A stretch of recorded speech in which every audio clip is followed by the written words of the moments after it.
Hello, আসসালামু আলাইকুম। আমার প্রতিদিনের লাইফস্টাইলের আজকে বাইন মাছ রান্না হবে। বাইন মাছটা এমন পদ্ধতিতে রান্না করব, প্রথমে তৈল দিব, সরিষার তৈল, তারপর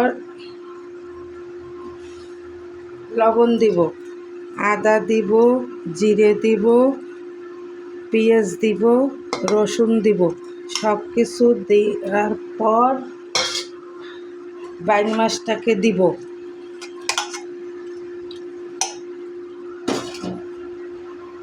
হলুদ দিব,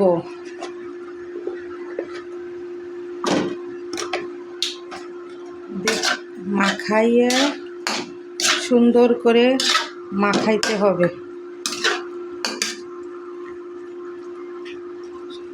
সুন্দর করে মাখানোর পর বাইন মাছটা যাতে শক্ত না হয়ে যায়, সুন্দর করে মাখাইয়া কাঁচামরিচ, আমরা কাঁচামরিচ খাই, তাই কাঁচামরিচ দিয়ে রান্না করব। কাঁচামরিচ